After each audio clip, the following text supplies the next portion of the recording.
പിതാവിനും പുത്രനും പരിശുദ്ധാത്മാവിനും സ്തുതി, ആദിയിലെ പോലെ ഇപ്പോഴും എപ്പോഴും എന്നേക്കും ആമീൻ.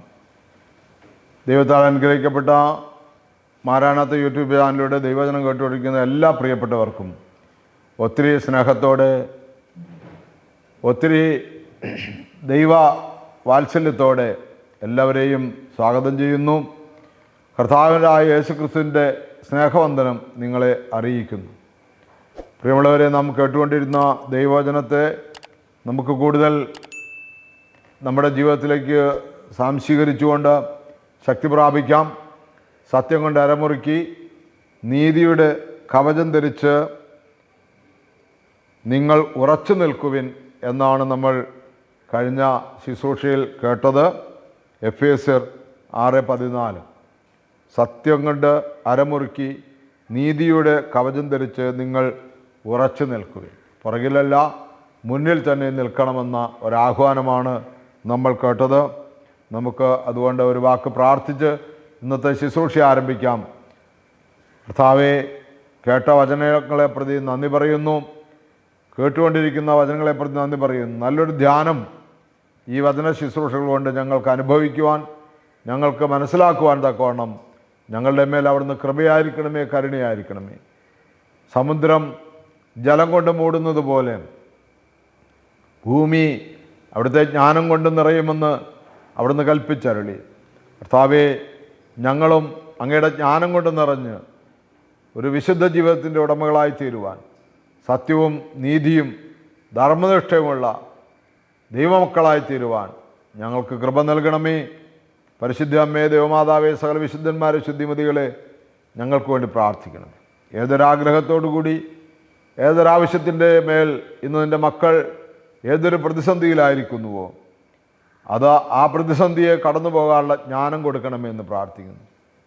ആ മക്കളുടെ പ്രതിസന്ധി കടബാധ്യതയാണോ, മക്കളുടെ വിവാഹം നടക്കാത്തതാണോ, വീടിൻ്റെ പണി പൂർത്തീകരിക്കാത്തതാണോ, ജപ്തി ഭീഷണിയാണോ, മക്കൾക്ക് ജോലി കിട്ടാത്തതാണോ, ഏതൊരാവശ്യമാണോ ഈ മക്കൾ ഇന്ന് പ്രതിസന്ധിയായി അവരുടെ മുമ്പിൽ നിൽക്കുന്ന ചെങ്കടൽ അത് കടക്കുവാനുള്ള ജ്ഞാനം മക്കൾക്ക് നൽകണമേ എന്ന് പ്രാർത്ഥിക്കുന്നു.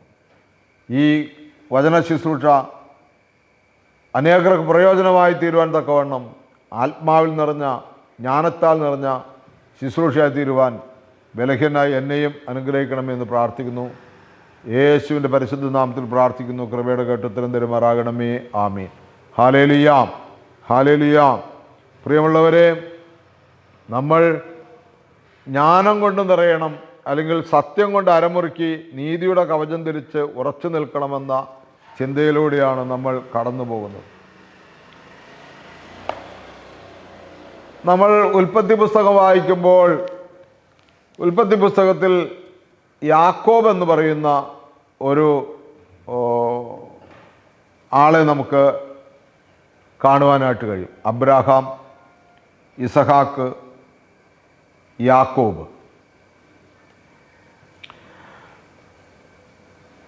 അബ്രാഹത്തിൻ്റെയും ഇസഹാക്കിൻ്റെയും യാക്കോബിൻ്റെയും ദൈവമാണെന്നാണ് ദൈവം പരസ്യപ്പെടുത്തിയിരിക്കുന്നത്.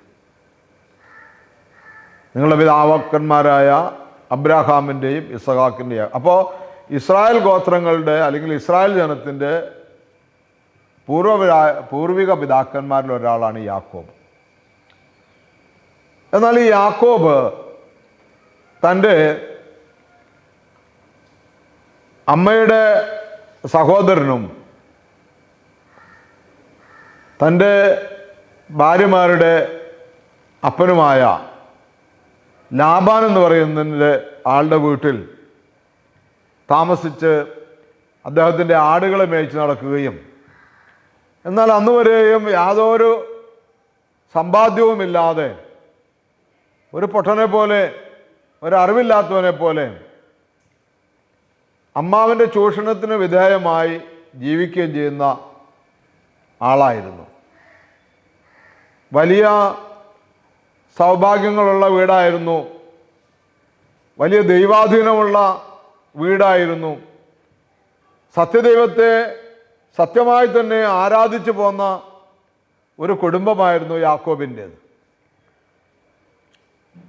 അപ്പോൾ എന്തുകൊണ്ട്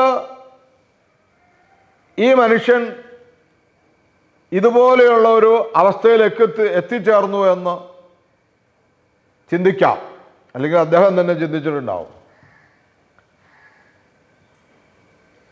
അദ്ദേഹത്തിന് അങ്ങനെ ഒരു തൻ്റെ അമ്മാവൻ്റെ വീട്ടിൽ ഒരടിമയെ പോലെ, ഒരു ദാസനെ പോലെ, തിരുവായ്ക്ക് എതിർവായില്ല എന്ന് പറയുന്ന രീതിയിൽ 10 പൈസ പോലും കൂലിയില്ലാതെ പണിയെടുക്കേണ്ട വന്ന 14 വർഷം. എന്തുകൊണ്ടെന്ന് ചോദിച്ചാൽ അദ്ദേഹത്തോട് തന്നെ പറയുമായിരുന്നു, അതൊരു നശിച്ച ദിവസമായിരുന്നു. എന്ത് വരേണ്ട കാലത്ത് ഞാനിവിടെ വന്ന് കയറി എന്ന് തന്നോട് ചോദിക്കുന്ന ഒരു ശപിക്കപ്പെട്ട ദിനമായിരുന്നു. ഇന്ന് പലരും അങ്ങനെയല്ലേ പറയുന്നത്, എന്ത് വരേണ്ട കാലത്ത് ഇവിടെ വന്ന് കയറി, എന്ത് ചിന്തിച്ചിട്ടാണ് ആ നാട് വിട്ട് പോന്നത്? കാര്യമായിട്ടൊന്നും ചിന്തിച്ചില്ല. അവിടെ നല്ലതാണ്, ഇവിടെ നല്ലതെന്നൊക്കെ പറഞ്ഞപ്പോൾ, സ്വന്തപ്പെട്ടവരൊക്കെ പറഞ്ഞപ്പോൾ കയറിപ്പോന്നു. ഇപ്പോൾ ഇവിടെ കിടന്ന് ചക്രശ്വാസം വലിക്കുകയാണ്. കുടിയേറ്റ മേഖലകളിലുള്ള ആളുകൾ പറയുന്നത് ഞാൻ കേട്ടിട്ടുണ്ട്, വിവാഹം കഴിച്ചു വിട്ട ആളുകൾ പറയുന്നത് കേട്ടിട്ടുണ്ട്. അതൊരു ശപിക്കപ്പെട്ട ദിനമായിരുന്നു. കുടിയേറ്റക്കാരായ പല ആളുകളുടെയും, പ്രത്യേകിച്ച് വയനാട്, കർണാടക പ്രദേശത്തൊക്കെ ചെന്നപ്പോൾ, ഞാൻ അവിടെ സുവിശേഷ വേലയുമായിട്ട് ചെന്നപ്പോൾ പല ചെറുപ്പക്കാരും എൻ്റെ അടുത്ത് പറഞ്ഞു, ഞങ്ങൾ നാട്ടിൽ വന്നപ്പോൾ അപ്പൻ ഞങ്ങളെ വർഷത്തിലൊരിക്കൽ നാട്ടിൽ കൊണ്ടുപോകും, എന്നിട്ട് പറയും അത് കൊച്ചപ്പൻ്റെ വീട്, ഇത് ഇളയപ്പൻ്റെ വീട്, അത് വല്യപ്പച്ചൻ്റെ വീട്, ഞങ്ങളൊക്കെ വീട്ടുകാരാണ് എന്ന് പറയുമ്പോൾ അവരുടെ വീടും അവരുടെ ചുറ്റുപാടും കാണുമ്പോൾ ഞാൻ അപ്പനോട് ചോദിച്ചിട്ടുണ്ട്, എന്നോട് ചോദിച്ചിട്ടുണ്ട്, എന്ത് വരേണ്ട കാലത്ത് ഈ കാട്ടിൽ കൊണ്ടുവന്ന് ഞങ്ങളെ ഇട്ടു?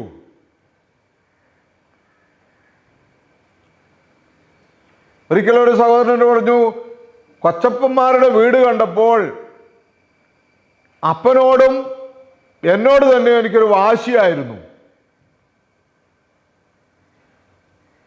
കർണാടകത്തില് പുല്ലുമേഞ്ഞ വീട്, നാട്ടില് തറവാട്ട് വീടും കൊച്ചപ്പന്മാരുടെയൊക്കെ വീടുകളൊക്കെ ടെറസ് വീടുകൾ. 50 കൊല്ലം മുമ്പുള്ള കാര്യം പറയുന്നത്. പള്ളിപ്പെരുന്നാളിനും കാർന്നന്മാരെ ഓർമ്മ ദിവസമൊക്കെ കർണാടകത്തിൽ നിന്ന് കുഞ്ഞുങ്ങളെ പറക്കി കൂട്ടി ട്രെയിൻ കയറി ആലുവയിലൊന്ന് ഇറങ്ങി നാട്ടിൽ വരും. എന്നിട്ട് സ്വന്തപ്പെട്ടവരെയൊക്കെ വീടുകളിൽ കൂടെ നടക്കും വിരുന്നായി. അപ്പോൾ ഈ വീടുകളൊക്കെ കണ്ടപ്പോൾ ഒരു ചെറുപ്പക്കാരൻ എന്നോട് പറയാണ്, അവന് വാശിയായിരുന്നു, എന്തിന് ഈ കാട്ടിൽ കൊണ്ടുവന്ന് ഞങ്ങളെ ഇട്ടു? എന്ത് വരേണ്ട നേരത്ത് ആർക്ക് തോന്നിയ ബുദ്ധി? ഇത് തന്നെയായിരിക്കും ഒരിക്കൽ യാക്കോബൻ തന്നോട് തന്നെ പറഞ്ഞത്. എല്ലാ സൗകര്യങ്ങളോടുകൂടി, എല്ലാ സൗഭാഗ്യങ്ങളോടുകൂടി ജീവിച്ചിരുന്ന ഒരു നാളിൽ എന്തിന് ഭയപ്പെട്ട് ഓടി? മുന്നിൽ നിൽക്കാൻ കഴിവുണ്ടായില്ല. അതാണ് കാരണം. അവൻ്റെ സഹോദരൻ ഏസാവ് പറഞ്ഞു, അപ്പനെക്കുറിച്ചുള്ള വിലാപത്തിൻ്റെ കാലം അടുത്ത് വരികയാണ് എന്ന് പറഞ്ഞാൽ അപ്പം മരിക്കാറായിക്കൊണ്ടിരിക്കുകയാണ്. അപ്പനെക്കുറിച്ചുള്ള വിലാപം കഴിഞ്ഞാൽ നിന്നെ ഞാൻ കൊല്ലും, നിന്നെ ഞാൻ കൊല്ലും. അതാണ് കാരണം. മരണഭയമാണ് അമ്മാവൻ ഇവനെ ചൂഷണം ചെയ്യാനുള്ള കാരണം. അല്ലെങ്കിൽ അതൊരു ദൈവ പദ്ധതിയായിരുന്നു. പ്രിയമുള്ളവരെ, യാക്കോബ് തന്നോട് തന്നെ പറഞ്ഞ് തന്നെ തന്നെ ശപിച്ചിട്ടുണ്ടാകും. എന്നാൽ ദൈവം അവൻ പോയയിടത്തെല്ലാം അവൻ്റെ ദാരിദ്ര്യത്തിലും അവൻ്റെ കഷ്ടപ്പാടിലൊക്കെ അവൻ്റെ കൂടെ ഉണ്ടായിരുന്നു. ദൈവത്തിന് അവനെ മുന്നിൽ നിർത്തണമെന്നുള്ള പദ്ധതി ഉണ്ടായിരുന്നു. കാരണം അവൻ മുന്നിൽ നിൽക്കേണ്ടവനാണെന്ന് അവൻ്റെ അമ്മയോട് ദൈവം കൽപ്പിച്ചിരുന്നു. അമ്മ ഗർഭിണിയായപ്പോൾ ഉദരത്തിൽ തിക്കിക്കൂട്ടുന്നത് കണ്ട് ഉദരം വയറുവേദന എടുത്ത അമ്മ ദൈവസന്നിധിയിൽ പ്രാർത്ഥിക്കാൻ ചെന്നു. എന്താണ് ഇതിന്റെ കാരണം? അമ്മയോട് ദൈവം പറഞ്ഞു, നിന്റെ ഉദരത്തിൽ 2 ശിശുവാണ്, അത് 2 വംശമാണ്. മൂത്തവൻ ഇളയവനെ സേവിക്കും. ഇളയവൻ മുന്നിൽ നിൽക്കേണ്ടവനാണ്, മൂത്തവൻ ഇളയവനെ സേവിക്കും. ദൈവിക ജ്ഞാനമുള്ള അമ്മ റെബേക്ക ഈ ദൈവസ്വരം മനസ്സിൽ സൂക്ഷിച്ചിരുന്നു. അപ്പൻ്റെ വാർദ്ധക്യത്തിലെത്തി അപ്പൻ അനുഗ്രഹം കൊടുക്കാൻ പോകുന്ന നാളായപ്പോൾ തീർച്ചയായിട്ടും ഇസ്രായേൽ പാരമ്പര്യമനുസരിച്ച് മൂത്തവനെയാണ് അനുഗ്രഹിക്കേണ്ടത്. എന്നാൽ അമ്മ ഈ ദൈവത്തിൻ്റെ ആഹ്വാനം ഉള്ളിൽ സ്വീകരിച്ചിരുന്ന അമ്മ ഇളയവനെ മൂത്തവനാക്കി തീർത്തു. ഇന്നും അന്നും ആളുകൾ പറയുന്നത് കാപഠ്യമാണ്, വഞ്ചനയാണ്, ചതിയായിരുന്നു. അതുകൊണ്ടൊക്കെ യാക്കോബും ലാബാൻ്റെ വീട്ടിൽ നിന്ന് ചതിയപ്പെട്ടു എന്നൊക്കെ പ്രസംഗിക്കുന്ന ആളുകളെ ഞാൻ കേട്ടിട്ടുണ്ട്. പക്ഷെ ഞാൻ ബൈബിൾ വായിച്ചപ്പോൾ എനിക്കത് ചതിയായി തോന്നിയിട്ടില്ല. ദൈവത്തിൻ്റെ പദ്ധതിയായിട്ടാണ് എനിക്ക് തോന്നിയിട്ടുള്ളത്. അവൻ മുന്നിൽ നിൽക്കേണ്ടവനാണ്, അവൻ മുന്നിൽ നിൽക്കേണ്ടവനാണെന്ന് ദൈവം അവരുടെ അമ്മയോട് മുൻകൂട്ടി പറഞ്ഞിരുന്നു. അവൻ ഒളിച്ചോടേണ്ടവനല്ല, അവൻ പുറകോട്ട് മാറേണ്ടവനല്ല, അവൻ ഭീരുവാകേണ്ടവനല്ല, അവൻ മുന്നോട്ട് നിൽക്കേണ്ടവനാണ്, മുന്നിൽ നിൽക്കേണ്ടവനാണ്. അവനിലൂടെയാണ് ഇസ്രായേലിൻ്റെ പാരമ്പര്യം മുന്നോട്ട് പോകേണ്ടതെന്ന് ദൈവം അവനെക്കുറിച്ച് മുൻ നിശ്ചയിച്ചിരുന്നു. ഹല്ലേലൂയ. എന്നെ കേൾക്കുന്ന ദൈവമക്കളെ, നിങ്ങൾ ഇന്ന് എവിടെയെങ്കിലും ഒളിഞ്ഞിരിക്കുന്നുണ്ടെങ്കിൽ, എന്തിന് ഈ സമയത്ത് ഞാൻ ജനിച്ചു, എന്തിന് ഞാൻ ഈ ഗതികെട്ട വീട്ടിലേക്ക് വന്നു, എന്തിന് ഞാൻ ഈ ഗതികെട്ട നാട്ടിലേക്ക് വന്നു എന്ന് നിങ്ങൾ ചിന്തിച്ച് നിങ്ങൾ ഉൾവലിയുന്നുണ്ടെങ്കിൽ നിങ്ങളായിരിക്കുന്നിടത്ത് മുന്നിൽ നിർത്താൻ ദൈവത്തിൻ്റെ ജ്ഞാനത്തിന് കഴിയും, ദൈവത്തിൻ്റെ ശക്തിക്ക് കഴിയും. ഒറ്റക്കാര്യം നിങ്ങൾ ചെയ്താൽ മതി. സത്യം കൊണ്ട് അരമുറുക്കുക, നീതിയുടെ കവചം ധരിക്കുക. പട്ടിണി കിടന്നാലും ആരെയും ചൂഷണം ചെയ്യുകയോ ആരെയും ചതിക്കുകയോ ആരെയും വഞ്ചിക്കുകയോ ആരെയും കൊല്ലുന്ന ഭക്ഷ്യപദാർത്ഥങ്ങൾ എൻ്റെ ലാഭത്തിനു വേണ്ടി പച്ചക്കറി പോലും ചേർക്കില്ല എന്ന് തീരുമാനം എടുക്കുക. നിന്നെ മുന്നിൽ നിർത്തും. യാക്കോബിനെ ദൈവം മുന്നിൽ നിർത്തുമെന്ന് അവൻ്റെ അമ്മയോട് പറഞ്ഞതാണ്. പക്ഷേ ഒരു സാഹചര്യത്തിൽ അവൻ പിന്നിൽ പോയി. അങ്ങനെ അവൻ വർഷങ്ങൾ പിന്നിൽ നിൽക്കുമ്പോൾ ഉൽപ്പത്തി പുസ്തകം 28 അധ്യായം 29 വായിക്കുമ്പോൾ, പ്രിയമുള്ളവരെ, യാക്കോബിനോട് ദൈവം പറഞ്ഞു, നീ നിന്റെ അപ്പൻ്റെ വീട്ടിലേക്ക് തന്നെ പോവുക. തിരിച്ച് ലാബാൻ്റെ വീട്ടിൽ നിന്ന്, അമ്മാവൻ്റെ വീട്ടിൽ നിന്ന് നീ അപ്പൻ്റെ വീട്ടിലേക്ക്, നിന്റെ സ്വന്തം നാട്ടിലേക്ക് പോവുക. സ്വന്തം നാട്ടിലേക്ക് പോകാൻ എന്തെങ്കിലും കയ്യിലുണ്ടോ? ഒരു വകയും കയ്യിലില്ല. ഉൽപ്പത്തി പുസ്തകം 31 അധ്യായത്തിൽ ദൈവം യാക്കോബിന് ബുദ്ധി പറഞ്ഞു കൊടുത്തായിട്ട് വേദപുസ്തകത്തിൽ എഴുതിയിട്ടുണ്ട്. ഉൽപ്പത്തി പുസ്തകം 31 അധ്യായത്തിൻ്റെ 6 വാക്യം യാക്കോബിൻ്റെ ഭാര്യമാരോട് പറയുന്ന വചനം ശ്രദ്ധിച്ചാൽ പ്രിയമുള്ളവരെ നല്ലതായിരിക്കും. എൻ്റെ കഴിവ് മുഴുവനും ഉപയോഗിച്ച് നിങ്ങളുടെ പിതാവിന് വേണ്ടി ഞാൻ പണിയെടുത്തിട്ടും ഉണ്ടെന്ന് നിങ്ങൾക്കറിയാമല്ലോ. എന്നിട്ടും നിങ്ങളുടെ പിതാവ് എന്നെ ചതിക്കുകയും 10 തവണ എൻ്റെ കൂലിയിൽ മാറ്റം വരുത്തുകയും ചെയ്തു.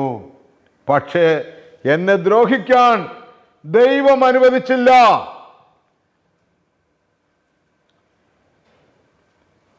അവന് മനസ്സിലായി, ദൈവം എൻ്റെ കൂടെയുണ്ട്. ഞാൻ അമ്മാവൻ്റെ പിന്നിൽ നിൽക്കേണ്ടവനല്ല, അമ്മാവൻ്റെ ചൂഷണത്തിന് വിധേയനായി ഒരു ആട്ടിടയനായി ജീവിക്കേണ്ടവനല്ല. എൻ്റെ ഭാര്യമാരെ വിളിച്ചിട്ട് പറയണം, നമുക്ക് അപ്പൻ്റെ നാട്ടിലേക്ക് പോകണം. കാരണം ഇതാണ്, നിങ്ങളുടെ അപ്പൻ എന്നെ ഈ മാതിരിയൊക്കെ ചൂഷണം ചെയ്തിട്ടുണ്ട്, ഈ മാതിരിയൊക്കെ ചതിച്ചിട്ടുണ്ട്. പക്ഷേ എൻ്റെ ദൈവം എന്നെ തോൽക്കാൻ അനുവദിച്ചിട്ടില്ല, എന്നെ ദ്രോഹിക്കാൻ അനുവദിച്ചിട്ടില്ല. പ്രിയമുള്ളവരെ, ദൈവം പറഞ്ഞു കൊടുത്തു യാക്കോബിനോട്. 30-ാം അധ്യായം നമ്മൾ വായിക്കുമ്പോൾ അവിടെ ഇങ്ങനെയാണ് പറയുന്നത്, നീ ലാബാനുമായിട്ട് കരാറ് വെക്കുക. ഇനി കൂലിക്കല്ല പണിയെടുക്കുന്നത്, ആടിനെ പാകം ചെയ്തെടുക്കുക. ഇത്ര ആട് നിനക്ക്, ഇത്ര ആട് എനിക്ക്. എൻ്റെ 30-ാം അധ്യായത്തിൻ്റെ 30-ാമത്തെ വാക്യത്തിൽ നമ്മളിങ്ങനെ വായിക്കുന്നു, ഞാൻ വരുന്നതിന് മുമ്പ് വളരെ കുറച്ച് ആടുകളെ അങ്ങേക്കുണ്ടായിരുന്നുള്ളൂ, ഇപ്പോൾ അവ വളരെ പെരുകിയിരിക്കുന്നു. ഞാൻ പോയിടത്തെല്ലാം കർത്താവ് അങ്ങയെ കടാക്ഷിച്ചിരിക്കുന്നു. ഇനി എൻ്റെ കുടുംബത്തിന് വേണ്ടി എന്നാണ് ഞാൻ എന്തെങ്കിലും സമ്പാദിക്കുക? ലാബാൻ ചോദിച്ചു, ഞാൻ നിനക്ക് എന്ത് തരണം? യാക്കോബ് പറഞ്ഞു, അങ്ങ് എനിക്കൊന്നും തരേണ്ട. ഞാൻ പറയുന്ന വ്യവസ്ഥ സ്വീകരിക്കാമെങ്കിൽ ഇനിയും അങ്ങയുടെ ആടുകളെ ഞാൻ മേയിച്ചു കൊള്ളാം. അങ്ങയുടെ ആട്ടിൻകൂട്ടത്തിൽ നിന്ന് പൊട്ടോ പുള്ളിയുള്ള ആടുകളെയും കറുത്ത ചെമ്മരിയാടുകളെയും പൊട്ടോ പുള്ളിയ കോലാടുകളെയും ഞാൻ വേർതിരിക്കാം. പ്രിയമുള്ളവരെ, സമയത്തിൻ്റെ ചുരുക്കം കൊണ്ട് ഞാൻ പറയട്ടെ, യാക്കോബിനോട് ദൈവം പറഞ്ഞു, നീ ലാബാനുമായിട്ട് കരാറ് വെക്കുക.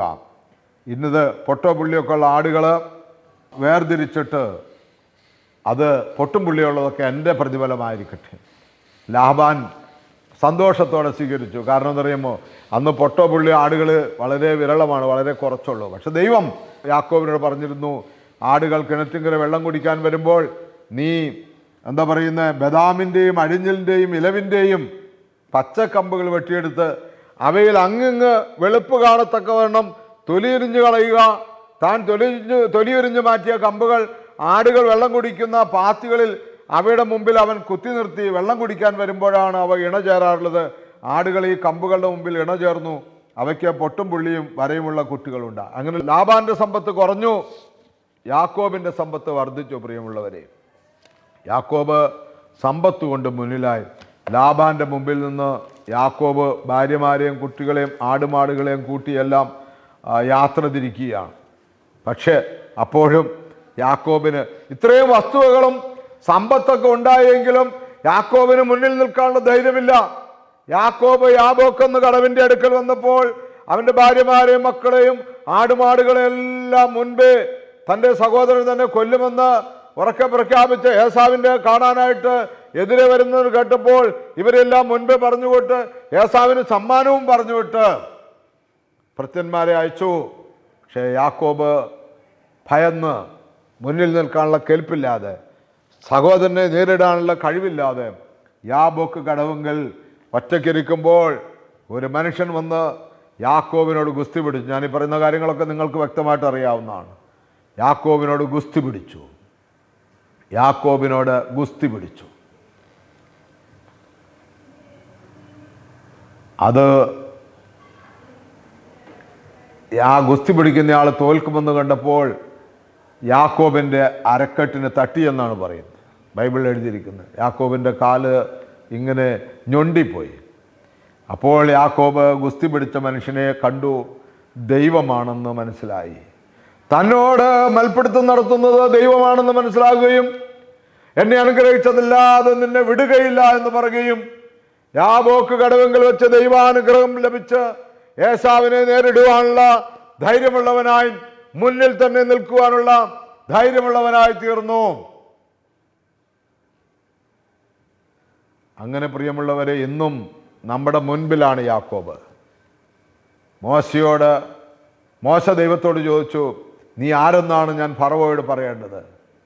ഇസ്രായേൽ ജനത്തോട്, അടിമകളായി ജീവിക്കുന്ന ഇസ്രായേൽ ജനത്തോട് നീ ആരെന്നാണ് ഞാൻ പറയേണ്ടത്? നിങ്ങളുടെ പിതാവായ അബ്രഹാമിൻ്റെയും ഇസഹാക്കിൻ്റെയും യാക്കോബിൻ്റെയും ദൈവമാണ് ഞാൻ എന്ന് പറയുക. യാക്കോബ് മുൻനിരയിൽ വന്നു. കാരണം ദൈവത്തിൽ നിന്നുള്ള ജ്ഞാനം അവൻ സ്വീകരിച്ചു. ദൈവത്തിൽ നിന്നുള്ള ജ്ഞാനം സ്വീകരിച്ചു. അവൻ്റെ കഷ്ടകാലത്തെല്ലാം ഒരിക്കലും അവൻ പാപം ചെയ്തില്ല. അവൻ സത്യം കൊണ്ട് അരമുറുക്കിയിരുന്നു. നീതിയുടെ കവചം ധരിച്ചിരുന്നു. അവൻ ഒരിക്കലും അവൻ്റെ ജോലിയിൽ അവൻ്റെ അമ്മാവൻ്റെ ആടുകളെ ഒന്നിനെയും നഷ്ടപ്പെടുത്തിയില്ല. അവൻ എൻ്റെ ഭാര്യമാരോട് പറയുന്നുണ്ട്, എത്ര പ്രാവശ്യം, 10 പ്രാവശ്യം കൂലി കുറച്ചു, എതിരൊരു വാക്കവൻ മിണ്ടിയില്ല. എല്ലാം അവൻ ദൈവത്തിൽ സമർപ്പിച്ചു. ഒരു ദിനം എനിക്കുണ്ടെന്ന് അവൻ വിശ്വസിച്ചു. ഞാൻ അങ്ങ് ദൂരെ എൻ്റെ അപ്പൻ്റെ വീട്ടിൽ സകല സൗഭാഗ്യങ്ങളോടുകൂടി ജീവിച്ചവനാണ്. പ്രിയപ്പെട്ടവരെ, എന്നെ കേൾക്കുന്ന ദൈവമക്കളെ, നിങ്ങൾ ഇന്ന് എവിടെയെങ്കിലും പിന്നാമ്പുറത്താണോ? ജീവിതത്തിൻ്റെ കഷ്ടതയുടെ ഒരു പിന്നാമ്പുറത്താണോ നിങ്ങൾ? കരകയറാൻ പറ്റില്ല എന്ന് നിങ്ങൾ വിചാരിക്കുന്നു? നിങ്ങൾ യാതൊരു സമ്പത്തും ദൈവത്തോട് ചോദിക്കണ്ട, യാതൊരു ആരോഗ്യവും ചോദിക്കണ്ട. ഒറ്റ ചോദ്യം, സത്യം കൊണ്ട് അരമുറുക്കി നീതിയുടെ കവചം ധരിച്ചുകൊണ്ട് ഒറ്റ ചോദ്യം: ദൈവമേ, യേശുവേ, അങ്ങയുടെ ജ്ഞാനം എനിക്ക് തരണമേ. അങ്ങയുടെ ജ്ഞാനത്താൽ എന്നെ നിറയ്ക്കണമേ. സമുദ്രം ജലം കൊണ്ട് മൂടിയിരിക്കുന്നത് പോലെ ഈ ഭൂമി അങ്ങയുടെ ജ്ഞാനം കൊണ്ട് മൂടിയിരിക്കുന്നു. ഈ ഭൂമിയെ മൂടിയിരിക്കുന്ന അങ്ങയുടെ ജ്ഞാനത്തിൽ നിന്ന് ഒരു പങ്ക് എനിക്ക് തരണമേ, എനിക്ക് തരണമേ. പ്രിയപ്പെട്ടവരെ, പ്രാർത്ഥിക്കുക. ദൈവം നമ്മളെ ശക്തമായി അനുഗ്രഹിക്കും. നമുക്ക് താഴ്ത്തി സമർപ്പിക്കാം. എല്ലാ വേദനകളും, എല്ലാ സങ്കടങ്ങളും, എല്ലാ പിന്നാമ്പുറങ്ങളും നമുക്ക് ദൈവകരങ്ങളിലേക്ക് വെച്ചു കൊടുക്കാം. ദൈവം നമ്മളെ വഴി നടത്തുന്ന ദൈവമാണ്. സത്യം കൊണ്ട് അരമുറുക്കി നീതിയുടെ കവചം ധരിച്ച് നിങ്ങൾ ഉറച്ചു നിൽക്കുവിൻ, ഉറച്ചു നിൽക്കുവിൻ, മുന്നിൽ നിൽക്കുവിൻ. ഞങ്ങൾ അത്യധികമായി സ്നേഹിക്കുന്ന സ്വർഗപിതാവേ, മുന്നിൽ നിൽക്കാനുള്ള കൃപയ്ക്കായി പ്രാർത്ഥിക്കുന്നു. കൃപ തരണമേ. എല്ലാ നഷ്ടങ്ങളും, എല്ലാ കഷ്ടങ്ങളും അവിടുത്തെ ജ്ഞാനത്താൽ നിറയുന്നതിന് വേണ്ടി എനിക്ക് അനുവദിക്കപ്പെട്ടതാണെന്ന് ഞാൻ തിരിച്ചറിഞ്ഞുകൊണ്ട് പ്രാർത്ഥിക്കുന്നു.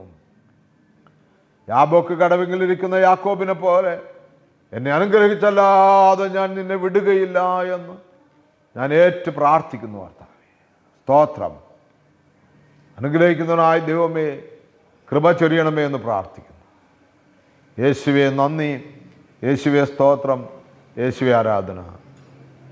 പ്രിയപ്പെട്ടവരെ, ഇന്നത്തെ ശുശ്രൂഷ നമ്മളിവിടെ അവസാനിപ്പിക്കുമ്പോൾ ഈ ശുശ്രൂഷ മറ്റുള്ളവരിലേക്ക് പകർന്നു കൊടുക്കുവാൻ നിങ്ങളുടെ കഴിയുന്ന എല്ലാ സഹായങ്ങളും ഞങ്ങൾ ചോദിക്കുകയാണ്. നിങ്ങൾക്ക് കഴിയുന്ന വിധത്തിൽ ഈ ശുശ്രൂഷ സഹായിക്കുവാൻ ഇടയാകണം. ഇത് അനേകരിലേക്ക് എത്തിക്കുവാൻ നിങ്ങളുടെ പ്രയത്നവും ഈ കൂട്ടത്തിലുണ്ടാകണം. നിങ്ങളുടെ പ്രാർത്ഥനയിൽ ഞങ്ങളെ ഓർക്കണം. ഇവിടെ നടക്കുന്ന ധ്യാനത്തിലൊക്കെ നിങ്ങൾ വന്ന് പങ്കെടുക്കണം. കൂടുതൽ കൂടുതൽ അറിവുകൾ നേടണം. അങ്ങനെ ദൈവസന്നിധിയിൽ നമുക്കെല്ലാവർക്കും നമ്മുടെ നാളിൽ ദൈവത്തിൻ്റെ മഹത്വ പ്രത്യക്ഷതയിൽ അവൻ്റെ മുഖതേജസ്സിൽ നമുക്കും നിൽക്കാമെന്നുള്ള പ്രത്യാശയോടുകൂടി നിർത്തട്ടെ. ദൈവത്തിരുനാമം മാത്രം മഹത്വപ്പെടുമാറാകട്ടെ.